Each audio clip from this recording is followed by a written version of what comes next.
one of the things that occurs to me is as long as I'm hopeful and I enjoy the pleasant situation that I'm in, that can lead to, my bliss. It doesn't have to be a big, deal where I'm meditating on the mountain and I'm having some transcendent experience. I could be playing music and it's very blissful. But I know for myself, I need to just allow myself to accept the bliss of the moment.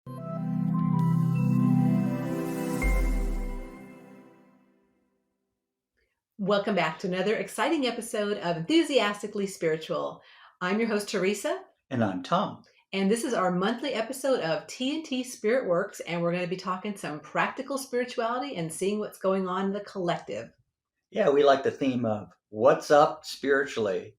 And one of the things I've been noticing, I'm a drummer in a band, in a country and western band. I've been doing that around the local area here in Des Moines. And uh, I've noticed that when I look at people in the audience, they look like they're a little bit discombobulated or under pressure at first. And so I was wondering to myself, what is up with that spiritually?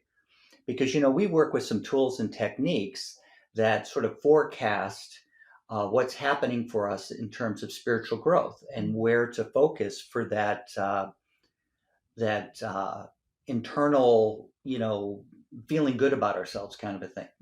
And the month of April, there's a keyword of bliss. Mhm. And I have a couple of personal keywords of hopeful and pleasant. So I have to say to myself, with all that's going on in the environment, without getting into any of that here, it's pretty. I can see where people are a bit shaken up, and so how do you reconcile that, spiritual side of life and all these folks that we run across that are spiritually aware? I mean, we talk to lots of people, and as they all share that they're more aware of things spiritually and their sensitivity and so forth. So, I think we have to find, well, where is the bliss in all this situation? Well, interesting you should say that because I've had this week, I've had a couple interviews, and the people that came on really shared more about it's about coming from the heart and feeling. So I think what people are doing right now is it's a lack of really feeling. It's kind of a numbness, and I get it. Like everyone's going through all kinds of stuff and all kinds of different variations, but it's getting back to that true feeling of who we are as a soul, that kind, loving part of us, and how to access that as we move through all this chaos that's here on the planet, which is never going to be ending. It's just going to be different variations of chaos. So, Well, there are challenges. yeah, challenges, chaos, whatever, whatever that word it works for you and what you're going through at that moment, because sometimes it can feel like a roller coaster. Sometimes it can just feel like, I'm just a little speed bump in my road, as I'm moving ahead. So it kind of varies upon what word, like I said, you really kind of want to use with that. So, Well, and also you've getting your book published, which is really there to help people with all that. So, what's the title of the book? the Soul Quake Survival Guide, reviving your connection to spirit in earth shaking times. Well, we really need that, don't we? Well, it's interesting because that book's been birthing like since 2020 is when I started it. And yeah, it's like all of a sudden it comes out in 2023, and it's unbelievable how much it really kind of in parallel to what I'm feeling people are going through and what you're noticing when you're out and about at your gigs and other things too, and what people are really we're feeling. Because I mean, as we walk around, we don't know what people are really going through, right? I mean, we're all going through all kinds of stuff, but I can feel it. Can you feel it, Tom? Yeah, and I can see it. Hmm. My first gift is a gift of vision, so I think in pictures, and I see it in the faces of people, Hmm. and I can read their energy. So, what I can see is going on is a little bit of, oh my God, what do I do with all this? And many people will experience that sense of disillusionment with things outside themselves, the systems, the leaders, the, whatever's out there. And that's all part of the process of growing spiritually, because a big key for me and what we like to share with people is that, if you look within, you can find your own answers and you can weather the storm and really turn whatever challenges you're going through into a more positive experience. So it's not about, you know, uh, creating as much the optimistic viewpoint. Optimism is just an idea that things are going to work out okay. But, and that's a good thing. I'm not against that. But with being positive, no matter what's happening, if I look to the positive, and so let me ask you, how do you look to the positive in the challenges that come up for you? Well, I mean, the number one way I've done it especially in the past few years that I've really been connected more of who I am as a soul is by working with the spiritual part of me, which is what you and I talk about all the time, because of the fact that when I understand what's me, what's not me, what I'm feeling and picking up from others around me, and this happens to me all the time. I'm constantly feeling things and going, is that me? Or I'm having a thought and I'm like, wait, where did that thought come from? That's not me. So being able to understand that when I have this backache, that's not mine. And then my mom 2 days later go, Wednesday, I had the worst backache. I'm like, oh my God, that's the night that my back was hurting me so bad. So in knowing that bigger picture and understanding that that's not my energy, and staying relaxed with, okay, so what do I do with that when it comes at me? Well, once I recognize that that is not me and that that was my mom, or I really probably I should have cleansed and just asked my guidance to come in close. Okay, so guidance, what is this back pain all about? Because I didn't have the back pain all day. I didn't have the back pain till a certain time. And then, like I said, she mentioned 2 days later that, my God, on that night I had back pain so bad. And I'm like, holy cow.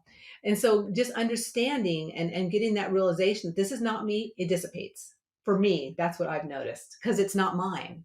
And then I can cut that energy at that, hey, what that feeling of the back pain or the headache I have, which is from the neighbor or the person in my house, I can then cut that energy and cleanse myself and really understand that that's not me. That's how I work with it. Well, at least the energy part. And I think the added bonus is when you have spiritual helpers or spiritual guides that you can tune into and get some more information. So, what I would do in that situation is I would check with my guidance. Okay, where am I picking this up from? I sense it's I'm picking this up from my first impression is it's my mother, let's say.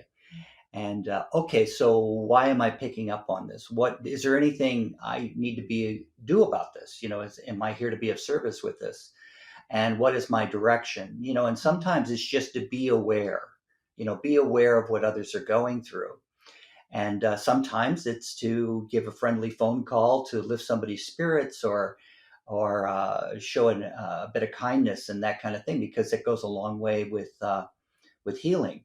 So anyway, often instead of assuming, that certain things I need to do or I need to do some things out of obligation, if I can tune into that fulfillment that I get from being of service, and if I work with spirit to know when I move in and when I don't move in, to allow people to have enough opportunity so they can have their learning experiences, to me, that's a big key. So it's a combination, as Teresa's sharing, of sensitivity. I am sensitive, and we like to talk to people about the 4 types of ways people perceive their impressions and the primary means and so forth. And then there's also working with inner guidance. And as you were sharing, Teresa, working through my feeling part is where the answers are. There's an area that I want to talk about. Um, and often when people look to do spiritual work or spiritual things, some of their training is to ask for protection or for ask to be saved. And often they're in the midst of the drama when they're asking to be saved. And what I found is many of those situations that I found myself in, I was really ignoring the flags along the way, or I wasn't trusting myself. I was kind of in automatic mode. And in fact, you might call that just being in my head, being a little too intellectual. But the big key is spiritual things aren't something I figure out. Uh, they're the intellect helps me organize what I'm feeling. And I need to know where I begin and end with that. So there's a little hint there. And that one of the things my guidance has been sharing with me is that, when I'm under pressure And when I'm really distraught is not really a great time to try to tune into them. I need to do something to change my energy. And one of the techniques we share with people at our workshops and is the spiritual cleansing technique. And it's a way of recentering yourself and getting back to that good, kind, loving, sharing part of you. And, there's times when we have reactions to things I've noticed, and they do hit us, like even at all the experience I've had. Teresa and I were sharing about something the other day where a friend of ours kind of stimulated a reaction in us.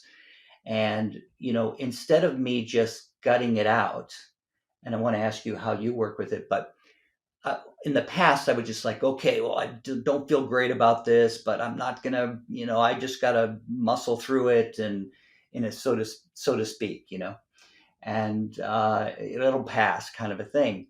But then again, it'll come up again with somebody else, and I'll get stimulated. So until I look at what's causing this discomfort or this disease within myself, I'm going to keep experiencing it. So, one of the things we did was we chatted. We both got keywords from our guidance, and we sort of chatted about how we have a similar vibration, and ourselves, Teresa and myself, in this certain area, and how to move through that in a more clear way, so that we're not so stimulated by that silly little thing. Too, it's not even something big. It was a little thing that just sort of rocked our boat a little bit emotionally, you might say. How do you work with it? Well, it's interesting because when this surfaced, and it obviously was something we both know, and it was something that just a situation that happened. And so the first place I go to these days is, well, of course, at first I was hurt, like, well, why is this happening? I mean, and what did I do? Which is a lot of the times the places people go, right? Okay, so what did I do? How did I make this happen? And then I recognize, and that's where I'm at now, is that a lot of what people are projecting onto me is not even about me. It's not about what anything I've done to them, but there's an awareness, and like Tom is mentioning, there is something in me that triggered whenever this happened. So looking at that for myself, and going, okay, so how do I do that to other people, maybe, or when did this show up, in the past, where I had to, to work through it. And again, this is like those layers of onions. Like, it's, as a spiritual being in a physical body, we are layered. And so, some people might go through and go, oh, it's a time of, let me ascend and let me get to this bigger place of spirituality. Well, that's great and all, but we have these layers that have got to be, taken one layer off, and then there's another layer. And I truly believe I have layers until the moment I pass on and move to, back into spirit form, because that's what I'm here to share about. And that's what I'm here to work through, is understanding that we have all these layers, and things like Tom's mentioning that happened to us, with this person, just triggered something that was at a deeper level. And so for myself, I have, besides the work that Tom and I do, I have, people that I work with also as my spiritual, my team, my healing team, I call them, in different things. I mean, I've got yoga and astrology and different ways that I, work through some of the processes, as well as Tom and I regrouping really on a daily basis, in the morning and at night, what's gone on today and what things do we need to kind of, like, look at a deeper level. So did that answer that question, Tom? Well, I think so. And That's a long answer to the one little question. So how do you do it, Teresa? but a big key for me is checking with my guidance. There's a combination in working with my guidance. It's a combination of trusting my feelings, and and there's times when I attract certain situations, or it looks like I've attracted it, but I really, in this particular situation, I saw the flags, the signs coming up for months before. And when they did show up, I was a little bit like surprised. But why was I surprised? Because I was picking up on it for months. And I guess it takes two to tango is one of my favorite lines. And that, you know, there's a lot of talk in this world about what others are doing to me and how they treated me and that kind of thing. But usually, there's a little something, and this kind of takes a leap of spiritual trust that, there's a little something I'm doing to keep attracting this situation, or I keep getting stimulated by it. And I guess truthfully, we're always going to get stimulated by certain things that keep us from our bliss, you might say. I mean, and I'm talking about, this is just a little sort of thing that happened and almost didn't happen. It's kind of why we're talking about it. But you look at that keyword bliss, and there's a lot of talk about that in the spiritual realm. And but really, it comes down to me recognizing what concepts or what emotional fears do I have. What beliefs are not working for me? What are limiting beliefs? And what's great about sharing with other people and sharing with like-minded people is we remind each other that we're souls. We're here to learn, to grow, and there is no death. And that not only is there no death, we actually have spiritual helpers, souls who've mastered the areas we're looking to learn about and master, that love us and love to be of service. So to me, that's what's up spiritually is that I'm not expecting to walk on a path where I'm perfectly blissful all the time. At that moment, I'll probably be checking out so I can go work on something else someplace else. Ooh, that's a weird thing to say. Yeah. What Yeah. do So you I want to guess, say? well, what I want to say is back to the bliss and back to being practical with your spirituality, which honestly is what we're about. I mean, like we live this, everybody. We don't. It's not like hey, this is our 2 to 4 p.m. Now we're spiritual leaders. No, we live our life like this every single day, and that's what we've come together to do, really. And or I mean, we've come together to do a lot of things, but that's one of the most amazing. That's the overlaying, component. Our big umbrella is about our spiritual work, so which we both love so much. But what I want to end this with really is that back to that bliss, but how the subtlety, moving through life. And, when we talk about spirituality or spiritual things that happen, people are like, oh my God, you had an NDE, or you had, which is a near death experience. Or, you had an awakening where, you had this heart filled thing. Well, no, like every day these subtle things can move in on us, or we can have subtle, beautiful moments of bliss that are something that maybe some people may not really talk about much, because like, yeah, I woke up today and my God, I felt so good, or I felt so refreshed. That could be bliss. And what other ways do you think could be bliss, Tom? Well, I think when I work with spirit or my guidance, and those what I'm talking about, of course, is, and I love to say this, it's the highest source that's available to me. They're 100% positive, and it's all about evaluating what I'm doing, not judging myself for doing it. And you know, if you want to feel guilty, that's okay. Go feel guilty for a minute or two, and then evaluate what you're going to do differently and move on, because that's how spirit really works. Um, and that some of the things we talk about in the courses, that there's a great peace and a great level of understanding one can attain if one just bothers to ask. Um, you know, one of the things that occurs to me is, as long as I'm hopeful and I enjoy the pleasant situation that I'm in, that can lead to, my bliss. It doesn't have to be a big, deal where I'm meditating on the mountain and I'm having some transcendent experience. I could be playing music and it's very blissful. But I know for myself, I need to just allow myself to accept the bliss of the moment. That's the thing that occurs to me, despite what's going on around me, because I don't have a lot of control over everything, but I can be a healing influence if I stay positive, if I stay relaxed, if I move with spirit, in terms of I move with my guidance in all my relationships, and that I have that mutual respect. My rights begin where your rights end, and vice versa. So I don't know. Those feel like some good notes for me to work with for April, Yeah, as the months absolutely. comes up. Absolutely, and beyond, because these are, practical, just words and wisdom and insights to just really give you a bigger picture for where you're at, and also working with other people around you, because we're all in different places, even those we love and work with and live with. Like Tom and I, we're at completely different places, even though we're on the same parallel, as far as what we're doing with our spiritual work and etc. But we're different ages and different cycles, and so yeah, just finding your bliss however you can with the people you're I'm around. actually much younger than Teresa. I just look older. Well, if people are listening to this, they can't see what you look like. But if you're Oh, watching on YouTube, you can definitely see what Tom looks like. so yeah, well, that sounds great. And there was a couple of things that I just wanted to note that what we share here is just meant to stimulate some thought for yourself, and maybe reaffirm some of the insights you've been getting.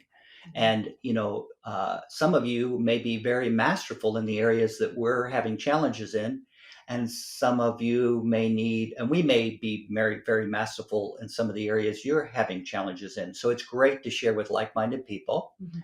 and we appreciate the opportunity to share with you. And remember, there is no death. You're a soul, your energy, you have spiritual helpers, and allow yourself to accept that positive guidance so you can live your thrust, what you came to do, your unique thrust, more clearly, more easily, and more of the time. Well said, Tom. Thank you very much. So if anyone out there wants to know more about working with the spiritual part of them, you can check out tntspiritworks.com. You can also go to the show notes and check out the early bird list for my book, The Soul Quake Survival Guide, Reviving Your Connection to Spirit in Shaking Times and Earth Shaking Times. Sorry about that. And see, I'm kind of shaking too. How about that? Maybe I'm having a little soul quake right now. I don't think so. Reviving Your Connection to Spirit in Earth Shaking Times. And until next week, just remember that life is too short to. Not be enthusiastic about your unique journey. There, you said it. See you guys next week. Bye. Bye bye.